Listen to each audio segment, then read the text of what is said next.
Live from the Export Beer Garden studios, you're listening to the BYC, where I'm sure all cricket lovers will be relishing the return to the magnificent spectacle that is Test cricket.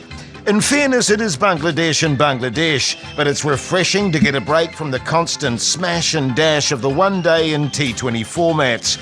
It was an intriguing first day, with Bangladesh probably ahead by a nose, but there were some baffling selectorial decisions, the most notable of which was the omission of the in-form world-class Ravindra. God only knows what the thinking was there. But it was also great to see the return of Kyle Jamieson, who looked to be in pretty good touch despite his long absence from the game. Let's hope he can return to the form of old and bolster a beleaguered bowling lineup. And Dylan Cleaver, let's get straight to it, mate. Some interesting selections for the New Zealanders. Yeah, that was a hell of an intro, Jace. You basically went through the entire agenda there in like 30 seconds, but yeah, isn't it great to see Test cricket return? Yes. Very leafy ground there. Isn't it lovely? It's lush. Yeah. I would call it lush. Yeah, but you're right. Look, the mechanics of the day, Bangladesh won the toss, chose to bat, unsurprising. Mm-hmm. Pitch expected to take turn, 310 for 9. They only got through 85 overs before a bit of inclement light descended on Sylhet. It's only the second test ever played at their ground, apparently. Yes. The notables were Mamadou Hassan Joy, 86, and believe it or not, Glenn Phillips, 4 for 53. We'll get to that a bit later. Jamieson, 252. Ajaz Patel, 276, but you're dead right. The drama was pre-toss. Yes. And I think it's preposterous and shows a real lack of EQ on the part of music. They've done this before. Yes. You got a guy in form, a guy who's going to be the backbone of your future for the next decade and a bit, in an absolute red-hot form. Everyone's talking about him, so what do? You put him back in his box. And we're talking about Ravindra here. I thought it was dumb. Yeah. I would have had him ahead of Ish Sodhi, certainly, but if you were determined to play a specialist leggy wrist spinner on that wicket, I would have had him ahead of Henry Nicholls. Yes. Although Nicholls is clearly coming off a double ton. So so was Ratchin. Yeah, well, Ratchin's coming off 3 tons, isn't he? So yeah, that's right. I was going to say triple ton. Yeah, so it was bizarre. Like I've got no problem with him playing Glenn Phillips as a kind of spark plug, and as he went all right in the end. But yeah, the Ratchin Ravindra one it annoyed the hell out of me. It reminded me of when they didn't pick Ajaz Patel after he took his 10 for in Mumbai, came home. They went to a wicket that actually would have suited him at Mount Maunganui and said, nah, get back, boy. You know what it reeked of for me, Paul Ford? It reeked of, let's give everyone a turn. You know what I'm saying? Yeah, I'm not sure. I mean, I'm sort of the same as you guys as well. You know, I'm surprised they couldn't find a way to get Ravindra in there. And when I was putting my 11 together, it would have been for Phillips. So, that would have, I don't know if that would have been right or wrong. I mean, hindsight and all of that kind of jazz. The other one was having Jamieson out there bowling like they wanted basically bowling like Neil Wagner was what they asked him to do. And I know that they probably couldn't have put Wagner in ahead of Jamieson, given that they didn't pick Wagner initially in the squad. But it did seem like it was not exactly a seam bowling paradise out there, so it was always going to require someone that bent their back. To be fair, Jamieson did do that, but just felt like it's a waste of his skills, really, to ask him to do that for, you know. Well, we'll get on to Kyle Jamieson because I have my thoughts on his bowling. But, you know, you mentioned Phillips there, and we're talking about Ratchin, obviously. Let's just compare man for man and go batting, who would you rather? I'd go Ratchin. Bowling, who would you rather? I'd go Ratchin. So I am perplexed. And, you know, fair cop, he got 4 wickets, one of which was just filthy. Well, at least 2 of them. Probably 3. But, you know, I was talking to Dylan before we started the podcast. I know he obviously gives it a bit of a rip. He fires it in at middle and leg. There's no guile. There's no art form. Very much a part-timer for me. He had a good day, sure, but it just is mind-boggling that, you know, or even Henry Nicholls. You put Ratchin in instead of Henry Nicholls. Or Ish Sodhi. I don't get it. I don't get it, Dylan. No, I don't. I think actually the art of off spin is dead. Yes. I think we can actually consign that to the dustbin of history. The specialist off spinner is gone. It will eventually be replaced by AI. Like we have got, I think Mark Waugh started it actually. Mark Waugh was a batter who bowled a bit of medium pace, and he hated off spinners. He just thought they were crap, and thought I can do that, and he actually did. He did it pretty effectively. Then we had Glenn Solsberger, who was a medium pacer, decided to be an off spinner. Kane Williamson, Andrew Simons, yes, Michael Bracewell. So in fact, Glenn Phillips is just a long line. The last in a long line of people who have decided that off spin is the easiest thing to do in the world, and have decided to do it. And it saddens me a little bit, but at the same time, he picked up 4 wickets, admittedly with some junk, but maybe that's the way. Maybe that is the way off-spin bowling's going now. He was good talking about it too, to be fair. You know, he talked about how he dreamt of his first test wicket and how it would come, and then he bowled this terrible delivery that got smashed up in the air in a catch, and he's like, I'd rather have the second wicket as my first wicket, and it brought the house down when he said it. You know, he's kind of, he just feels like he's a bit of a lucky cricketer, Glenn Phillips, doesn't he? Like, you know, he's just one of those guys. He's a bit of a golden arm.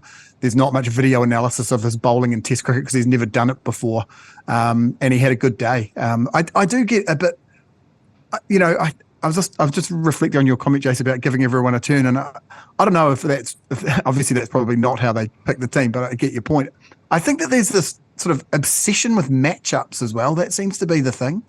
But a really good bowler, the best bowler is going to get the best batsman out generally. That's sort of how it works, right?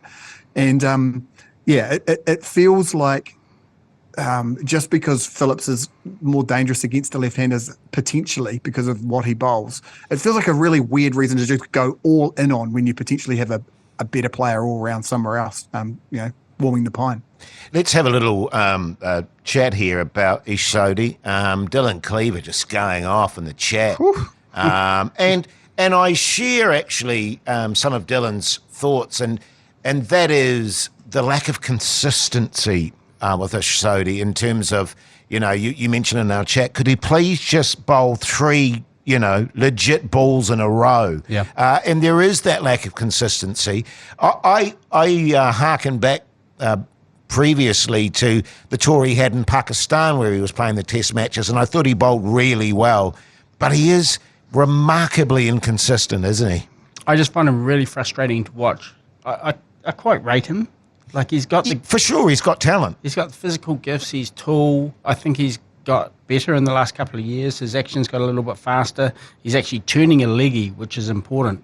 But it feels like every over he's got to go through his box of tricks. Yeah. And as a result, every third or fourth ball was dragged down as a half tracker, and it's just quite maddening to watch. I'd like to see him work on stacking a few maidens up, almost Anil Kumble style. I don't know if you remember him. Yes, absolutely. Great bowler. Similar stature, tall Indian guy, bowled quite flat and fast. Different kind of bowler, but he worked on bowling tight, tying batsmen down, and batsmen making mistakes. It feels like Ish will bowl one good leggy, and then you'll think, oh, he's expecting another leggy. I'll go for the wrong and straight away. Yeah. It's just a bit frustrating. Once again, it comes into that art of spin bowling kind of philosophy, though. You know what I mean? Of setting a batsman up, Paul Ford.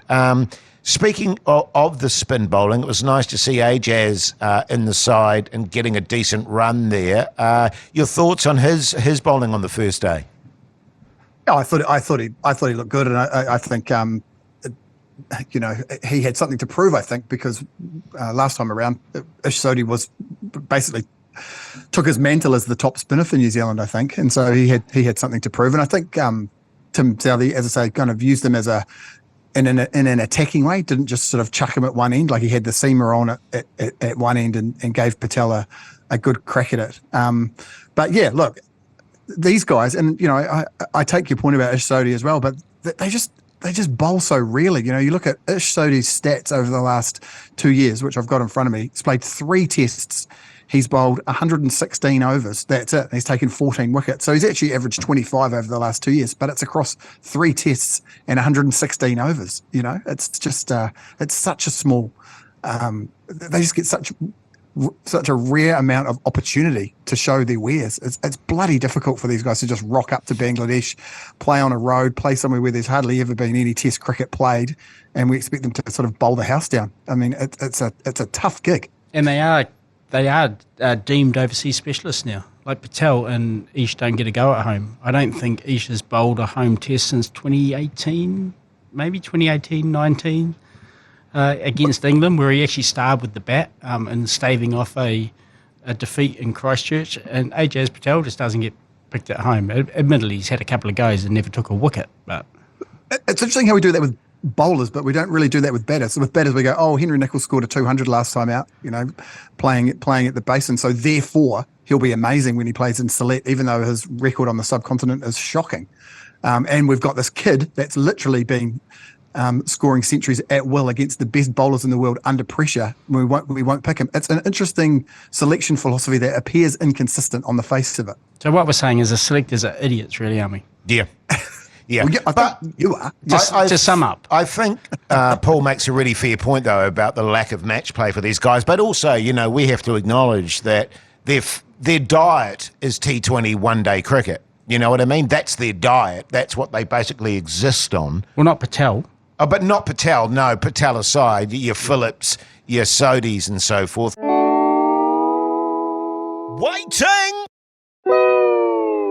Waiting! Now, we mentioned the return of Kyle Jamieson, and from what you were saying, Paul Ford, you think it was a waste to use him? Because here's my view on it.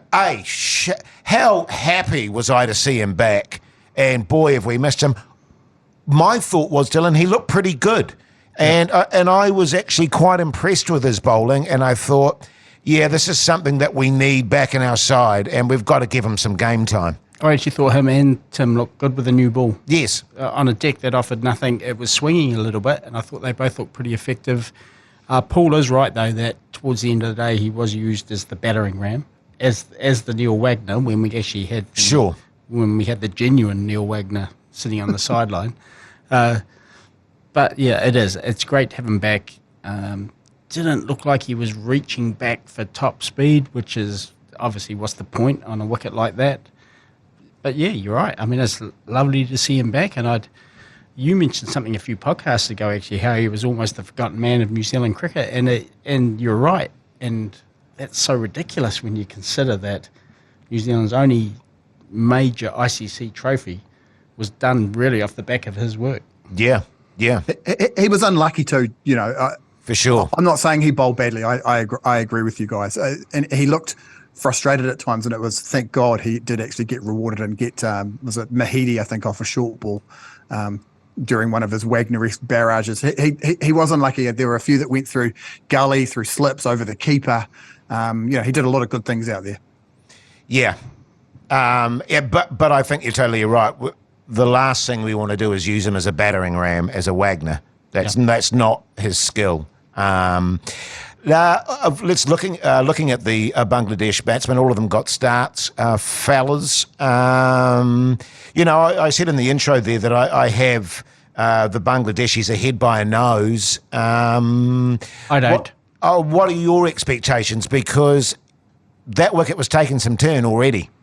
Yeah, it was, but I don't look at that Bangladesh spin attack as anything special, and we've got some very, very fine players to spin. Tom Latham, Kane Williamson, Devon Conway. I'm expecting we'll rack up 720, 760. Bat once. Love it. Obviously, there would be a danger if we were chasing a target batting fourth on a fifth day wicket, but I don't think it's going to be necessary. 720 for 6 declared. Like that. I mean, having said that, Paul Ford, looking at our batting lineup, she's pretty deep. Well, if you got Phillips coming after Blundell, and only Jamieson can hold a bat. Yeah, no, I agree. I thought that Bangladesh, what were they? Were 180 for 2 and making it look absolutely, an absolute piece of piss out there. And they imploded. Yes, there was some good bowling and a couple kept low and bits and pieces, but it did look like they were sort of starting to thrash it around like the Bangladesh of old, and threw it away to be 9 down at stumps. Really, yes, it didn't feel like there'd been 7 incredibly amazing deliveries, 7 magnificent pieces of cricket from New Zealand to get those wickets. It did feel like they'd thrown a few away. And I guess if we don't do that and just bat for hours upon hours, then 700 might be on the cards, DC. Yeah, well, I think so. Maybe a big day for Phillips. I mean... Yeah, well, I mean, he's having... and I think Paul's right. I think he is that kind of spark plug cricketer. You know what I mean? I like the selection. I would have had him and Ratchin in there. I'm not an amazing fan of his bowling. No. But I love the energy he brings to the team. And in the field as well. Yeah. He's pretty special. But Paul Ford, some burning reviews. Yeah. It's... It always shoots back to Tim Southey. He's either making the review or he's calling for the review. Making the review, I mean, when he's bowling. But DC, you reckon it's not actually his fault? You're not blaming him. Are you blaming the wicketkeeper? Well, these ones weren't his fault because he was standing. Like, it wasn't off his bowling. I think it was off. Oh, jeepers! I'm trying to remember. Ajaz Patel had 2 in a row. One they didn't review, which looked very, very close. And they never went back to a replay, actually, to see if it would have been out. And the second one, they did go for it. And the other one was a inside edge. Kyle Jamieson? Yeah. And in fairness, a minor, tiny inside edge, and she looked pretty damn good. And he also hit his toe with his bat at the same time, so there's all this noise going on. I can understand why they went for that one. But both times, Timmy had to be talked into it. So I'm giving him a free pass for this. Yeah. Although I will... also add that it is definitely not a strength.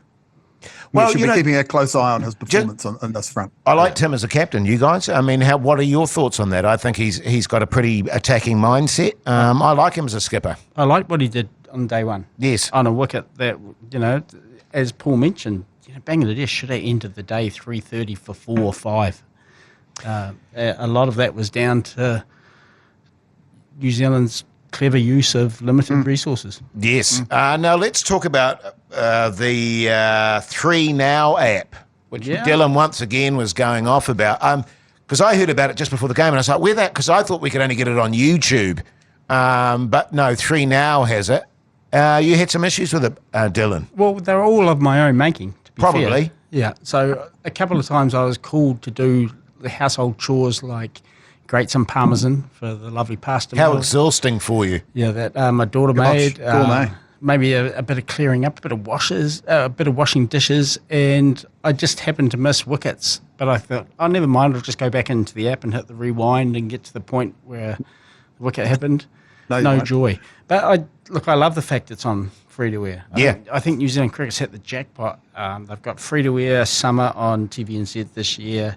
The free-to-air on the 3 Now, but at the same time, it's a little bit of a dog's breakfast. How you've got Sky covering some cricket, you've got TVNZ Plus covering some cricket, you've got TVNZ or TV1, I think it is, covering some of it. You've got 3 Now that's come in and bought a chunk of it. That would be confusing for any fan over the age of 53. Sure. I'd imagine. Now... It is. I was just going to say, Jason, it is ironic that, as you said, it was about to be streamed live and free and seamlessly on this platform called YouTube, which literally any idiot in the world can use. But no, it's been put up behind not a paywall, but just some sort of clunky technology that you have to download, and then it doesn't quite work as expected. It's just got made a little bit harder, ironically, by going through a media company. But how good, Paul Ford, Test cricket again, mate. I mean, it is refreshing, eh? And I was saying to Dylan too, actually, it's a nice little time slot, actually. Quite like this time slot. I agree. Yeah, it was lovely. Yeah, just settle in for the evening, and as mentioned earlier, Sylhet, not a bad spot. It's a very leafy, it's a very tea focused area, massive industry there, and it just didn't have a very Bangladesh feel to it. Actually, it was very, very nice, very enjoyable. Yeah, well, let's move on, fellas. And, of course, that's starting again today. Looking forward to the Black Caps going out there and smashing a few runs. Will be Kane interesting Williamson looking for his 4th ton in a row in Test cricket as well. So there's a good stat for you. Yeah, very nice. Let's look at the series between India and Australia, and it was pretty batshit crazy. India winning 2-1, and India's series aggregate Still going on. Yeah. Yes. 2-1 in the 5-match series. At the moment. Yep. India's aggregate thus far 666. The Devils' number. Dylan Cleaver. I thought that would appeal to you actually. Why? India. Well, you've always thought that T20 was the work of the devil. It is. And India have literally scored the mark of the beast now by compiling 222 for 3 and losing. That's just unbelievable. That happened overnight. And the second one, they got 235 for 4. They won that fairly comfortably. And in the first game, they chased down Australia's 208 for 3 and scored 209 for 8. So, yes, they've aggregated 666. And the star today was a young player whose name I have momentarily forgotten, but I think it's Ruturaj Gaikwad. Is that how you say it, Paul? Yeah, I think that's pretty close. Yep. Yeah, and I dug out a childhood cricket photo of him, and he's got a smile, an enigmatic smile that reminded me immediately of Damien Thorne in the original Omen. Jesus. My God. I bet you he's never been called that before. Yes. What a great movie that was. Remember those movies, fellas? Yeah. Oh, yeah. Oh, I love those. My daughter and I just watched it again recently. Oh, really? Yeah, there's some preposterous death scenes in it. Oh, yeah, decapitations. Yeah. But it's certainly worthwhile going back and having a look. They're all on.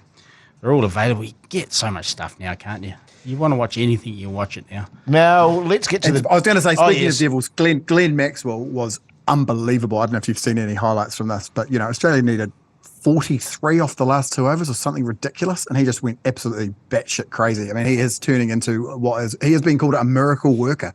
104 not out of 48 balls. And another cheeky little stat for you, there's a guy called Aaron Hardy in the Australian team, and he got absolutely pumped. He was tied with AJ Tye for the unwanted record of the most runs conceded by an Australian in T20 internationals. But just for the record, he was born in the UK. So I expect the knives will be out for Aaron Hardy. Let's keep an eye out for that. Maybe The Big Show has Jesus on his side. Just, going along here with the theme here of, 666 and the devil and so forth. Waiting! Let's get to the domestic game, the Ford Trophy. Michelle writes, with the one-day World Cup in the rear view and the World Test Cricket and the World T20, the key campaigns over the next 12 months, why are we playing a full Ford Trophy this season? Wouldn't it make much more sense to play more red ball cricket instead of this ridiculously truncated Plunket Shield season? Yeah, fair call. Yeah, Paul might have some thoughts on this. I'm pretty sure that what the major reason they play a full Ford Trophy, the clue is in the name. That they probably get a significant amount of cash from Ford, whereas they don't from the Plunket Society. So I'm guessing that's probably the major reason. Paul? I think I was going to surmise the exact same thing, DC. Yeah, if it was just called the domestic New Zealand one-day men's cricket trophy, I suspect we probably wouldn't. And I like the idea. I do like the idea of tailoring the seasons or the format of the games played in the domestic season to fit what we are prioritising at an international level, so that one is feeding into the other and we're giving our next tier of players the best opportunity to show their wares, particularly as we look ahead. We're going to be losing a bunch of players over the next few years. You'd think we'd want to give ourselves the best chance of delivering that next tier of blokes to the scene. Just on that table, Canterbury are top at the moment on 5 points. Otago 4, Northern Districts 4, Central Districts zip, and Auckland zip, and Wellington zip after one game. Full round of matches on today, and I had a quick look at the scores. There looks some fairly tricky batting conditions around the country, except maybe in the beautiful surrounds of Pukekura Park, New Plymouth, where I saw Mitchell was in and scoring runs. So I was watching Wellington play Canterbury on the YouTube on a rainy Wellington day because there was cricket played down in Christchurch. I went to get some sushi from town, and by the time I came back, Wellington had lost 9 for 66, not 666, just 9 for 66. Absolutely shithouse against Canterbury. God damn it. And Adam Milne, poor bugger, 5 for 24 on the losing side. Good God. Hey, let's look at the Halliburton-Johnston Shield, the women's domestic one-day competition. The Auckland Hearts at the moment running away with it atop the table on 16 points. The Otago Sparks 10, Wellington Blaze 9, Northern Districts women, God, they got to get something going there, 7. The Central Hinds, but maybe not the Central Hinds. The Northern Hinds. Yes, that is a shocker. On 6, and Canterbury Magicians on 6. Speaking of the women's game, New Zealand is abroad in the Women's Big Bash League. Sophie Devine, probably the player of the tournament, Dylan Cleaver. Well, I'd say so. All-round performance is pretty spectacular. 476 runs at close to 40 and scoring at a rapid 140.8 strike rate, 1 century, 3 50s, 14 wickets. Pretty expensive, 8.5 and over, but she's never been known for her economy rate, but she does take wickets. Melly Kerr's also come into some form late in the tournament with 294 runs at 29.4, a few wickets here and there too. And their two teams, the Perth Scorchers and the Brisbane Heat, play off tonight to see who plays the Adelaide Strikers in Saturday's grand finale. And it wasn't the only reason Sophie Devine made news this week, is they had a kind of a novelty game, or one of those games where they're supporting a cause, and I'm pretty sure it was the Rainbow Foundation game, and they all turned up in kind of outfits, and Sophie Devine turned up in all pink suit with a Barbie carry-on bag, and she has been described as iconic by Cricket Australia's website, which ran a nice little video of her entrance, which was pretty spectacular, actually. I did see, DC, she'd been named in the tournament team, and her season had been described as scintillating. So, yeah, not bad from her, not bad. Hey, I've just realised we've missed one important piece of news too, which we probably should cover off, is New Zealand has been announced as having a 4-test series in Australia, which is just freaking fantastic. Yes. Including another Boxing Day test. The last Boxing Day test New Zealand had in Australia was the absolute disaster. Great stuff, mate. Great Can't wait stuff. for that. Speaking of great stuff, it's time for Paul Ford's News or Ruse. Yes, it is. I think Dylan's got the Oi Hoi trophy, cricket's ugliest trophy, sitting on his mantelpiece over on the North Shore. Can it go west, or will it be heading to Karori? Actually, maybe it's in Karori. I'll have to check. No, it is in Karori. The mantelpiece, yeah. I have to be honest there. It was an absolute stitch-up.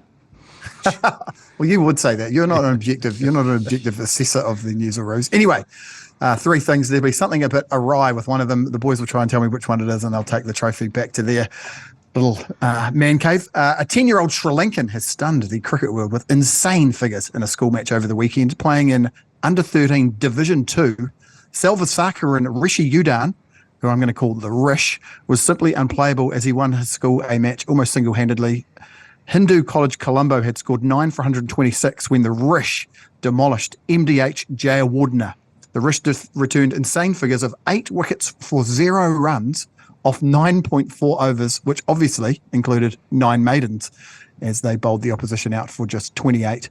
The Rish said he wanted to follow in the footsteps of of Australia's greatest spinner, Shane Warne. I know how to bowl 6 types of deliveries, he said. These include off spinners, leg spinners, carom balls, loop balls, flat loops, and a fast ball. I want to play for Sri Lanka by the time I turn 19. He'll be there a little bit earlier, but it doesn't sound like he should be in Division 2.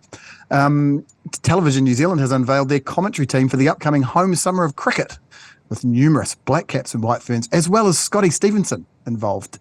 TVNZ, of course, acquired the broadcasting rights to domestic and international cricket in Aotearoa after the closure of Spark Sport.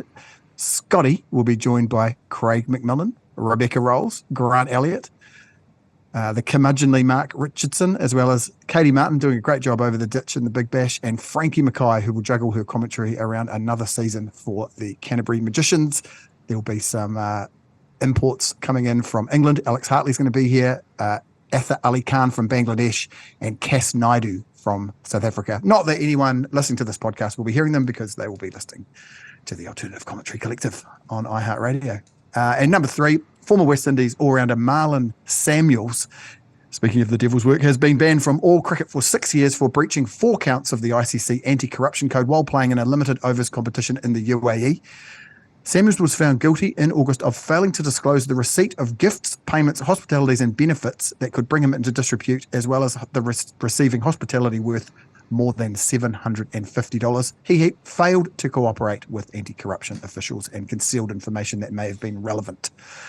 So there we go. He's a bit of a bad boy, Marlon Samuels.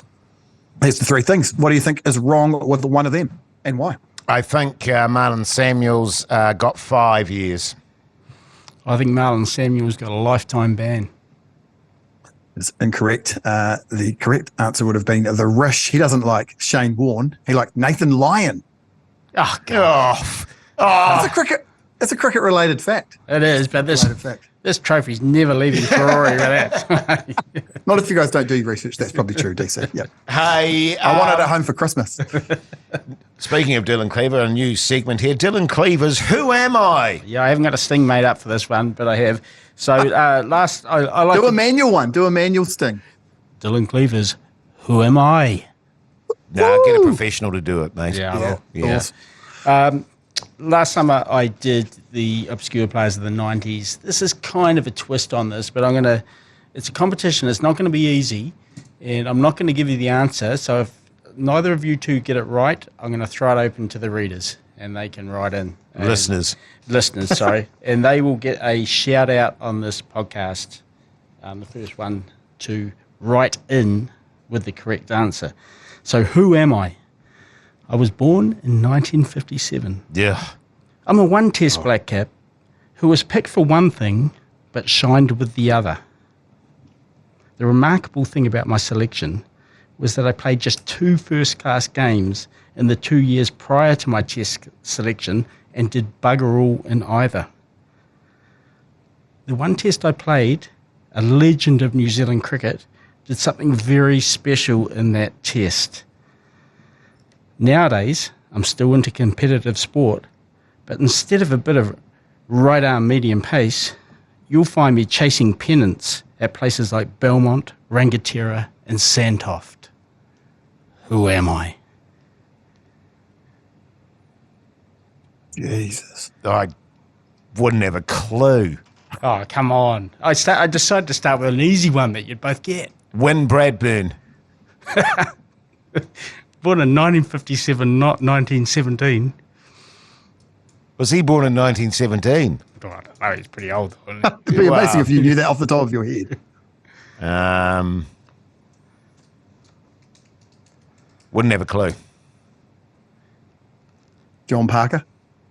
John Parker played a lot of tests, Paul Ford. It was not John Parker. Oh, what did you say? One test? Yes. Yeah. Sorry. Are you Googling Paul Ford? I wish. Right, okay. Well, we'll throw it open to the listeners, and I'm sure whoever gets it right, we can, first one to get it right, we can give them some kind of gift. We can send them a mug or something, or... Sounds good, mate. Very good. Yeah. You're not going to be tell us. difficult. Tell us on the next podcast. I will. I'll definitely tell you. Good on you. Hey, in the meantime, it's time for Paul Ford's Violence Corner. Paul Ford's Cricket Violence Corner. The police officer son of Australia's former Deputy Prime Minister Michael McCormack's been charged over an alleged assault in the inner Sydney suburb of Darlinghurst. Good pubs in there. Nicholas James McCormack, 26, was arrested at 1 a.m. on Saturday after the police responded to reports of an assault along William Street. 4 counts of assault, in fact, 3 counts of common assault and 1 count of domestic violence. He was granted conditional bail and is due to face the court on December the 13th. Nicholas McCormack's lawyer said his client's charges were a contested matter. Mr. McCormack was inducted into the force in December 2020 in a ceremony at the SCG, watched on by his father and former Prime Minister ScoMo. The Deputy Prime Minister told the Daily Telegraph at the time he was very proud of his son and his colleagues.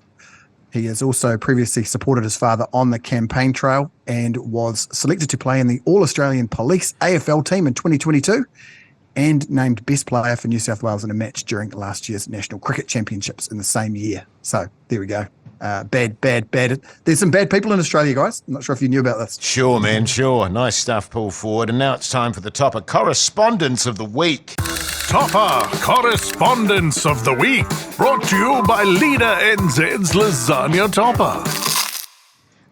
This is from Greg. Interested to hear your musings on Daryl Mitchell being a potential white ball captain. Say he sticks around for the 2027 One-Day World Cup. He could lead the side with an attitude similar to his batting. Proactive, aggressive, maybe a McCullum 2.0. Dazball, if you will. Sorry, says he. Anyway, great work on the podcast. I'm an avid listener. Cheers, Greg. Taranaki boy. Mangere Cricket Club, he says. Currently residing in Melbourne, though, so he's surrounded by bad people. But, Stay safe. Yeah, no, good point, Greg. And that was just a shameless piece of correspondence so we could use Dazball, which I like. Got a lot of time for that. Yeah, well, I mean, how old is he? 30, 31, 32, something like that, Mitchell? Yeah, I think I calculated he'd be 36 by the time the next World Cup rolls around. So, I mean, why not? It's possible. It's actually frightening when you see how long he's been playing cricket. He made his debut at domestic level at Mount Maunganui in December 2011. Would he bowl himself, though? That's a worry. Yeah, that is a worry. Yeah, I quite like the idea of it. I joking aside, the way in which he plays his cricket is bloody instructive and it would make the team a fantastic team to watch. I don't think there's any doubt about that. Yeah, and he's obviously a thinker about the game too. And he's pretty innovative, pretty attacking, and I think he'd be pretty handy. Actually, I don't know if he's got any sort of captaincy pedigree behind him. But like his father, probably thinks about the game a great deal, probably has quite a lot to offer. Why not? Unlike Colin de Grandhomme, I think he does actually set a field when he bowls, which is certainly positive. Great stuff. The famous Dulux Tradies 11 event is back in the Bay for 2024, and you have the chance to play in the ACC team on the pitch at Bay Oval with myself as co-captain of the ACC 11. After 4 years of humiliating losses, the ACC team is looking for redemption. You could win a spot for you and a mate in the team, plus flights and accommodation for this epic 2-day event. To enter, just text Dulux to 3236 and complete the web form. We need all the help we can get. Hey, now in terms of the correspondence, Paul, what do people need to do to get in touch, mate? Flick us an email of about 150 words max to byc@beige-brigade.co.nz or slide it into the DMs of the Alternative Commentary Collective or the Beige Brigade on Instagram or Facebook, and we'll get that out in front of the boys and we'll have a yarn about it. Great stuff. Dylan, how's the bounce going, mate? Bounce is going really well, and keep an eye out in December. There will be, if you're still on the free plan, which you're more than welcome to stay on, but there will be a Christmas offer to try and get you onto the paid plan. Look out for that. Good on you, mate. Good on you. Well, there you go. Go the Black Caps this afternoon. Looking forward to it, boys. Going to tune in very soon. 720 for 6 declared. Okay, well, I'll hold you to that, Dylan Cleaver. Thanks for taking the time to listen to this podcast. Rate and download us. Until the next time, see you later.